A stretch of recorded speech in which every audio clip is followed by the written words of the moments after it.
MR6 Telugu news కి స్వాగతం. శాసనసభ్యులు గోరంట్ల నివాసంలో ఏర్పాటు చేసిన పాత్రికేయుల సమావేశంలో ఆయన మాట్లాడుతూ రాష్ట్రంలో తొగ్లక్ పాలన సాగుతుందని, రాష్ట్ర ప్రభుత్వం చేస్తున్న అరాచక అక్రమాలను ప్రశ్నిస్తే ప్రతిపక్ష నేతలపై తప్పుడు కేసులు బనాయించి వారిని ఇబ్బందులకు గురి చేస్తున్నారని, జగన్మోహన్ రెడ్డి అధికారం కోసం ఎంతకైనా తెగిస్తాడని, ముఖ్యమంత్రి పదవి కోసం ఒక అమాయక దళిత యువకుడు జనపల్లి శ్రీనుని అడ్డం పెట్టుకుని కోడి కత్తితో దాడి చేయించుకొని దానిని తన అధికారం కోసం వాడుకున్న దుర్మార్గుడు జగన్మోహన్ రెడ్డి అని గోరంట్ల తీవ్రంగా మండిపడ్డారు.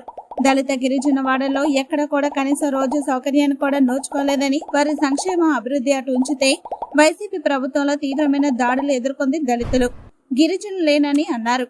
ఎమ్మెల్సీ ఆనందబాబు హత్య చేసి డోర్ డెలివరీ చేస్తే 3 నెలల్లో బెయిల్ మంజూరైందని, సీను దళితుడు కావడం చేతనే సంవత్సరం తరబడి వేధింపులకు గురి చేస్తున్నారని అన్నారు.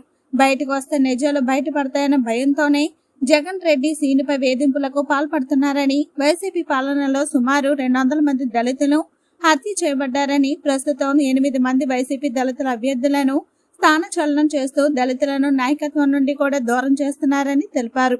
వైసీపీ ప్రభుత్వం ఎస్సీ ఎస్టీ సబ్ ప్లాన్ నిధులను దారి మళ్లించి దళితులకు తీవ్ర అన్యాయం చేస్తుందని, 27 దళిత పథకాలను జగన్మోహన్ రెడ్డి రద్దు చేశారని, 400 కోట్లతో అంబేద్కర్ విగ్రహం ఏర్పాటు చేసి వేలాది వాహనాల్లో ప్రజలను విజయవాడకు తరలిస్తున్న ముఖ్యమంత్రి వైఎస్ జగన్మోహన్ రెడ్డికి దళితుల పట్ల చిత్తశుద్ధి లేదని, దళితులకు తీవ్ర అన్యాయం చేసి ఎన్నికల ముందు ప్రలోభాలకు గురి చేసేందుకే అంబేద్కర్ స్మృతివనం ఏర్పాటు చేస్తున్నారని, రాజ్యాంగ నిర్మాత అంబేద్కర్ పేరు చెప్పుకునే యోగ్యత కూడా జగన్ రెడ్డికి లేదని అన్నారు.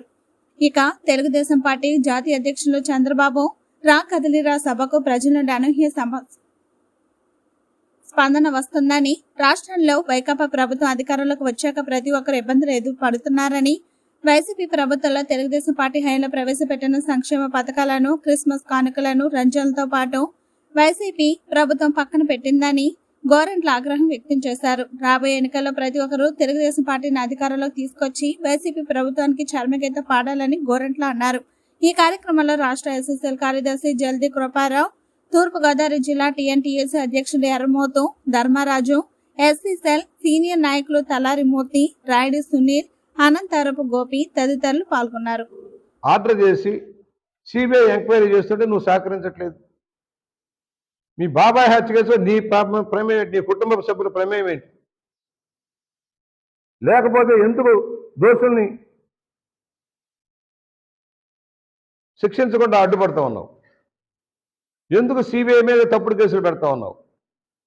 ఎందుకు నీ పోలీస్ యంత్రాంగాన్ని దుర్వినియోగం చేస్తా ఉన్నావు? నీకు సహజ అలవాటు. 12 సంవత్సరాలుగా